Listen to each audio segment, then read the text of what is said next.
Hello everyone, welcome to EduGenius. So how are you everyone? I hope all of you are doing well. तो आज हम करेंगे next chapter अपना. अभी से पहले हमने चैप्टर करा था अबाउट प्लांट्स, जिसमें हमने पार्ट्स ऑफ प्लांट्स पढ़े थे और उसमें डिटेल में पढ़ा था प्लांट्स के प्लांट के पार्ट्स के बारे में. एंड उसके बाद हमने पढ़ा था अडेप्टेशन इन प्लांट्स, राइट. तो आई होप आपको वाले सारे चैप्टर्स क्लियर हुए होंगे. एंड अब हम आते हैं अपने नेक्स्ट चैप्टर के ऊपर, जिसमें हम एनिमल्स के अंदर अडेप्टेशन पढ़ेंगे कि एनिमल्स अपने आप को किस तरीके से किस डिफरेंट कंडीशंस में डिफरेंट हैबिटेट में अपने आप को अडेप्ट करते हैं, बिल्कुल वैसे जैसे प्लांट्स ने करा था. ठीक है, चलिए तो शुरू करते हैं अपना ये चैप्टर. बने रहना एंड तक. और कुछ अच्छा लगे आपको मेरा पढ़ाया हुआ चैप्टर अच्छा लगे तो प्लीज़ लाइक और शेयर और सब्सक्राइब ज़रूर करना. चलिए तो शुरू करते हैं. सबसे पहले ये चीज़ जानते हैं हमें ये सबको पता है कि प्लांट्स की तरह एनिमल्स भी अपने आप को डिफरेंट कंडीशंस में अडेप्ट करते हैं, है ना. तो अब ये क्या है, प्लांट्स हमें डेजर्ट्स में, कभी फर्टाइल एरियाज में, कहीं माउंटेन्स में, कहीं रिवर्स के पास, कभी कहाँ पे, हर डिफरेंट जगह पे मिलते थे. बिल्कुल वैसे ही हमें एनिमल्स भी मिलते हैं, राइट. तो एनिमल्स हमें कहाँ कहाँ मिलेंगे अगर हम देखें तो भाई डेजर्ट्स में भी हमें एनिमल्स मिलते हैं. फिर हम बोलेंगे कि रिवर्स के आसपास, मतलब सीज, ओशंस, पानी के आसपास भी हमें एनिमल्स मिल सकते हैं. और फर्टाइल एरियाज हो गए, यही वाले इधर भी मिल सकते हैं. हिल्स के आसपास या माउंटेनियस एरियाज के आसपास, वहां पे भी हमें एनिमल्स मिल सकते हैं, है ना. तो इसका मतलब एनिमल्स भी हर जगह जैसे प्लांट्स फैले हुए थे. ठीक है, तो अब क्या है, एनिमल्स भी अपने आप को डिफरेंट कंडीशंस के अकॉर्डिंग अपने आप को चेंज करते हैं कि मुझे यहाँ पे रहना है तो मुझे अपने अंदर कुछ चेंजेस लेके आने पड़ेंगे. और वो चेंजेस जो थे कि मैं इधर सरवाइव कर पाऊँ, उसको मैंने आपको बताया था कि इसे कहते हैं अडेप्टेशन, राइट. तो हैबिटेट क्या था, वो लोकल एनवायरनमेंट था जहाँ पे वो नेचुरली वो एनिमल पैदा हुआ या वो प्लांट वहाँ पे ग्रो होना स्टार्ट हुआ. वो नेचुरल हैबिटेट था, उस चीज नेचुरल प्लेस था, उसको कहा जाता था हैबिटेट. और जहाँ पे अब वो वहाँ पे उग गया, यहाँ पे ये वाला एनिमल अब पैदा हो गया, अब उसको उसके अकॉर्डिंग आप सरवाइव करना है. चाहे वहाँ पे बहुत ठंड है, चाहे वहाँ पे बिल्कुल भी ठंड नहीं है, बहुत गर्मी है, बिल्कुल रेत उड़ती है, मिट्टी उड़ती है, या बहुत पानी है, एनीथिंग, या माउंटेन है वहाँ पे, तो उसको अपने उस वाले हैबिटेट के अकॉर्डिंग अपने आप को चेंज करना है कि मैं यहाँ पे पूरी जिंदगी रह पाऊँ जब तक मेरी लाइफ है. तो उस अपने अंदर वो चेंजेस लेके आने को कहा जाता है अडेप्टेशन. फाइन, चलिए. तो अडेप्टेशन अब दो टाइप से होती है. अडेप्टेशन कहाँ कहाँ पे हो रही है, पहली बात तो कि adaptation according to the place हो रही है कि भाई तुम यहाँ पे पैदा हो गए तो अब तुम्हें यहाँ पे अडेप्ट करना है. ठीक है, तो अडेप्टेशन हो रही है जो कि स्ट्रक्चरल है. स्ट्रक्चरल अडेप्टेशन आपको बाद में बताऊंगी, लेकिन अडेप्टेशन अकॉर्डिंग टू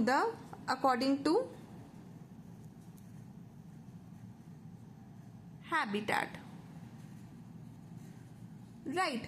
तो हैबिटेट के अकॉर्डिंग जो अडेप्टेशन होती है, वो पहली बात तो ये कि हैबिटेट तुम्हारा लैंड हो सकती है, मतलब ठीक है कि वो जमीन पे रह सकता है, या फिर वो वाला एनिमल ट्रीज पे रह सकता है ना, पेड़ों पे रह सकता है, या वो एनिमल वाटर में रहेगा, या वो एनिमल दोनों पे रहेगा, लैंड पे भी रहेगा, वाटर में भी रहेगा, और या फिर वो एनिमल हवा में रहेगा, right.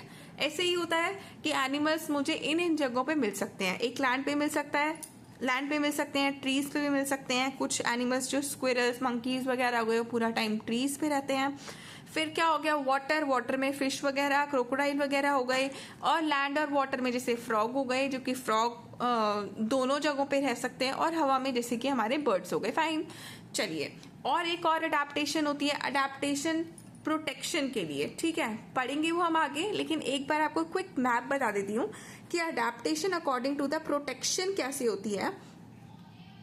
Adaptation according to protection या अडेप्टेशन फॉर प्रोटेक्शन, प्रोटेक्शन के लिए कैसे अडेप्टेशन करते हैं, कैसे अडेप्ट करते हैं एनिमल्स अपने आप को, उसमें वो पहले तो अपने अंदर क्या चेंजेस लेके आते हैं, वो कैमोफ्लेज करते हैं। कैमोफ्लेज क्या होता है, जैसे कि आपके आसपास, जैसे आपने गिरगिट देखी है, चमेलियन देखा है, वो जिस आपके पार्क में आसपास कहीं पे मिल जाएगा जहाँ पे हरी भरी जगह है, तो वहाँ पे वो अपने आप को उसी ग्रीन, अगर वो ग्रीन आसपास हरी भरी घास है, पेड़ है, तो वो भी ग्रीन कलर का हो जाएगा। वो अगर किसी चीज के ऊपर बैठा हुआ है और उसका कलर ब्राउन कलर का है, जैसे कि वुड का कलर ब्राउन कलर का है, लकड़ी का, तो फिर वो उसी ब्राउन कलर का हो जाएगा। तो वो अपना कलर चेंज कर लेना या सराउंडिंग के साथ मिक्स हो जाना, उस चीज को कहा जाता है कैमोफ्लेज। फिर हो गया हाइबरनेशन। हाइबरनेशन क्या हो गया कि वो जिस पीरियड के लिए उसे वो करना है, क्या बोलते हैं उसे, वो वाला एनवायरमेंट, वो वाला सीजन उसे नहीं भा रहा, कि मतलब बहुत ज़्यादा ठंड हो रही है, तो उस टाइम वो अपने बिलों में जाके सो जाते हैं।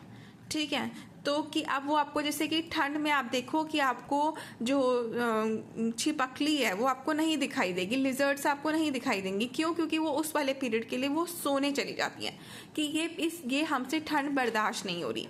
और ऐसे ही और भी हैं एनिमल्स जो कि अपने आप को, जो एनवायरनमेंट, जो सीजन उनसे सहन नहीं होता, उस वाले सीजन में वो छुप जाते हैं, सोने चले जाते हैं, बिलों के अंदर बिल्कुल दुबक के बैठ जाते हैं। ठीक है, या फिर एक तरीका हम बोलते हैं कि माइग्रेशन, जैसे कि आपने साइबेरियन क्रेन के बारे में सुना होगा, तो माइग्रेशन करता है वो एक जगह से दूसरी जगह तक।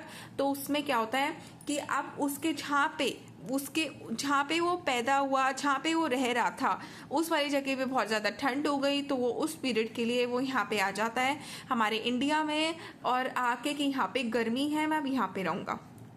ठीक है, तो अब उसके बाद और क्या होता है, तो उसने माइग्रेट करा एक जगह से दूसरी जगह पर, उड़कर आया कि अब मैं गर्मी यहीं पे ही रहूंगा। जैसे ही यहाँ पे सर्दियां होंगी तो उस जगह पे गर्मियां हो जाएंगी, तो मैं फिर से वहां चला जाऊंगा। तो इसे क्या कहा जाता है, माइग्रेशन। फिर होता है कि कोई एनिमल्स क्या करते हैं, वो अपने चारों तरफ, उनके पास एक स्पेशल एबिलिटी होती है कि शेल के अंदर अपने आप को छुपा लेना।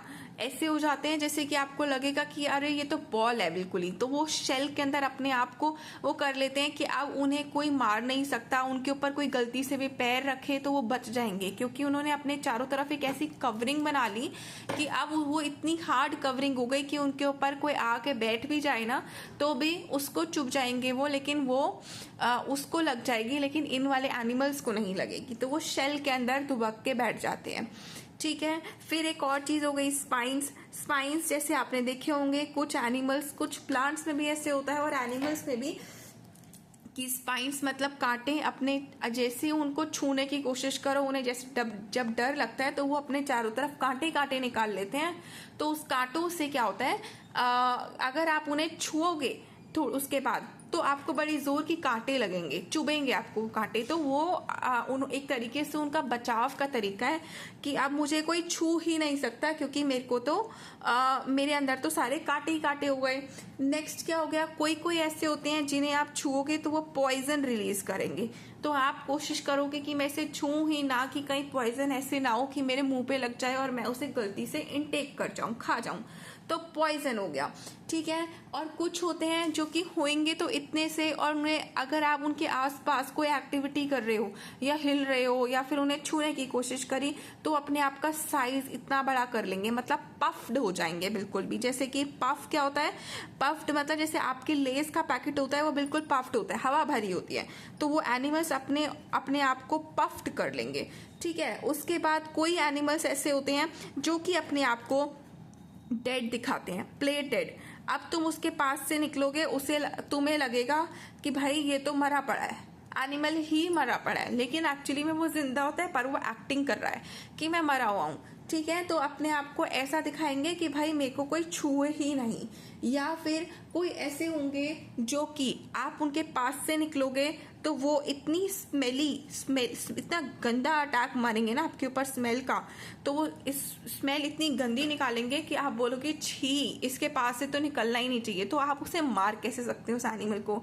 तो एक तरीके से उससे इनडायरेक्टली अपने आप को, चाहे अपना कलर चेंज करा, चाहे उसने कहीं और सो गया वो, चाहे वो कहीं पे उसने एक जगह से दूसरी जगह माइग्रेट करा, या फिर वो शेल में छुप गया, या उसने कांटे निकाले, या पॉइजन फेंका, या फिर उसने अपने आप को पफ्ड बहुत मोटा कर लिया, या फिर अपने आप को उसने ऐसा दिखाया कि मैं मरा पड़ा हूँ, या फिर उसने अपने अंदर से बहुत ही गंदी स्मेल निकाली। तो इस तरीके से उसने अपने आप को इनडायरेक्टली प्रोटेक्ट कर लिया फ्रॉम हिज एनिमीज, है ना, अपने एनिमीज से प्रोटेक्ट कर लिया। ठीक है, तो ये एक तरीके की हो गई बिहेवियरल अडेप्टेशन, कि उसने अपने बिहेवियर के अंदर कुछ ना कुछ चेंजेस करे हैं। और यहाँ पे हो गया अडेप्टेशन अकॉर्डिंग टू हैबिटेट, कि अगर वो लैंड पे रहता है तो उसने अपने अंदर क्या अडेप्टेशन करी, कि लैंड में अगर डेजर्ट पे रह रहा है तो डेजर्ट में वो पानी बहुत कम होता है, तो वो कैसे ऐसे जिंदा रहेगा पानी के बिना? तो उसके अंदर क्या ऐसे बॉडी के अंदर ऐसे क्या चेंजेस लेके आता है वो, कि मुझे अगर 1 महीने तक भी पानी ना मिले तो मैं पानी के बिना रह पाऊं, ऐसे ना हो कि मैं महीने बाद ही खत्म हो जाऊं। और जो ट्रीज पे रहते हैं उन्होंने अपने अंदर कैसे करा, वाटर में जो रहते हैं उन्होंने कैसे किया। तो कुल मिला के ये वाले सारे एनिमल्स अपने हैबिटेट, जो इनका ये हैबिटेट है जहाँ पे ये रहते हैं, उसके अकॉर्डिंग अपने अंदर कुछ स्ट्रक्चर में चेंजेस लेकर आए। कि मैं जैसे कि कैमल का एग्जांपल दूं तो कैमल डेजर्ट में उगता है, तो आपने कैमल की देखी होगी ऐसी हम्प सी होती है, राइट? तो वो हम्प होती है, तो जो एक ही दिन में बहुत सारा पानी, बहुत सारा बाल्टी पानी पी सकता है, 10 बाल्टी पानी पी सकता है वो। तो इकट्ठा पानी पी के वो अपने आप को वहाँ इसी हम्प में स्टोर कर लेता है कि अब मुझे इसके 1 महीने तक भी मुझे पानी नहीं मिलेगा, तो मैं यहाँ से धीरे धीरे पानी अपना लेता रहूँगा। तो उसने अपने स्ट्रक्चर, मतलब अपनी बॉडी के अंदर चेंजेस लेकर आया वो। तो उससे ये सारे हो गए स्ट्रक्चरल अडेप्टेशंस, और ये हो गई सारी बिहेवियरल अडेप्टेशंस। क्लियर है? चलिए, ये था हमारा इंट्रो इस चैप्टर का। आगे पढ़ेंगे इनके बाद इनका डिटेल में। आपको अच्छा लगा हो तो प्लीज़ लाइक, शेयर और सब्सक्राइब ज़रूर करना। Thank you so much. Bye bye.